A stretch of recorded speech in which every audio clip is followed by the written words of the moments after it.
An 84-year-old 6 hard truths about life in a nursing home. I'm 84 years old. 2 years ago, I sold my house, packed my memories, and moved into a nursing home. I thought I was doing the right thing, the responsible thing, for myself and for my family. I wanted safety, I wanted care, and I wanted company. But what I found was not exactly what I expected. If you're thinking about moving into a nursing home, or you have a loved one who might, please listen carefully. I want to share 6 truths I've learned the hard way, not to scare you, but to help you understand what really happens after the move. 1. You lose more freedom than you realize. At first, I felt relieved. No more cooking, no more cleaning. Someone else would take care of everything. But soon, I realized something deeper. I had stopped deciding anything for myself. Meals are served at fixed times. Lights out at fixed times. Even if I want to take a walk outside, I need to sign a paper and wait for permission. No one is cruel here. The staff are kind, but the system runs on schedules, not on souls. You become a piece of the routine, not a person living your own story. I miss small things. Waking up when I wanted, making my own breakfast, drinking coffee by the window, and watching the morning light move across the wall. That quiet freedom that was living. Now, I feel safe, but I also feel contained. 2. People forget about you faster than you think. When I first moved in, my daughter visited twice a week. My grandkids brought laughter and drawings. The room felt alive. Then it became once a week, then once a month. Now, sometimes, all I get is a text. Sorry, busy this weekend. I understand. Life moves fast. People mean well, but the world doesn't stop for anyone. The silence afterward is heavy. You start to realize that you've become a part of their past while they are still living their future. The hardest part isn't being forgotten. It's realizing how easily you fade from the picture. So, if you still live at home, call your loved ones. And if your parents or grandparents are in a home, visit them. Don't wait for later, because later often disappears. 3. Without purpose, days start to blur. At home, I always had things to do. Fixing the sink, watering plants, paying bills, feeding the cat. There was always something that needed me. Here, everything is done for you. You eat, you rest, you wait for the next meal. The first few months felt like a vacation, but then it began to feel like waiting for something that never comes.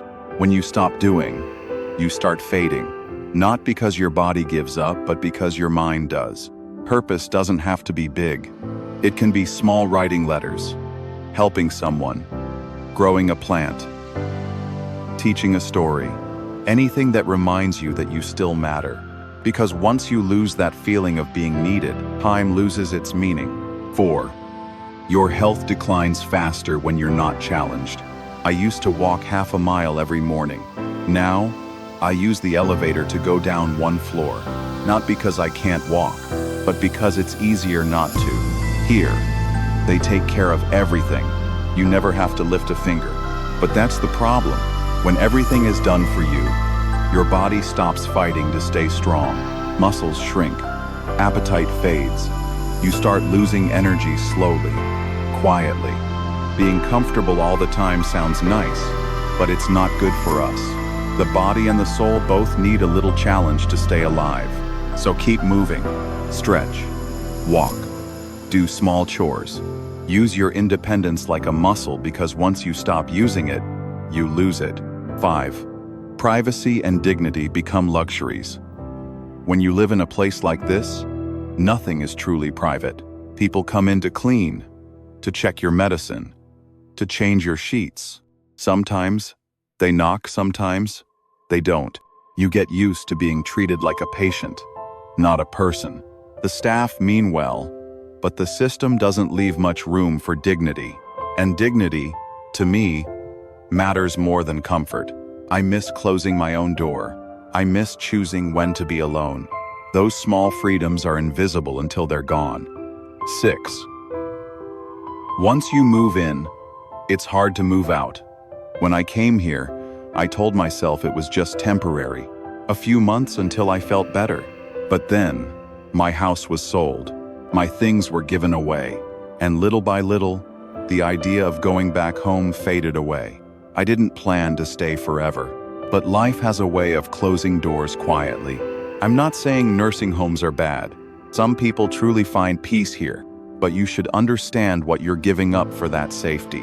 Once you hand over your independence, getting it back isn't easy. Final reflections. I'm 84 now. I'm not angry. I'm not bitter, just honest. Nursing homes can be a blessing for those who truly need them. But if you still have a choice, hold on to your freedom as long as you can. Live near your family if possible. Hire help if you need it. Or find a small community where you can live your own rhythm of life. Keep making your own decisions, even in small ways. Keep doing the things that make you feel human, because when you stop choosing for yourself, you start losing yourself. And trust me, you don't want to learn that lesson too late. Growing old isn't easy, but it's not the end of living, it's just a new chapter. One that deserves peace, laughter, and dignity. If you're watching this and thinking about your own next chapter, take it slow. Stay curious, stay kind, and remember you're still here, and that means there's still time to live well. I share stories like this every week, lessons, memories, and a few smiles for the road ahead.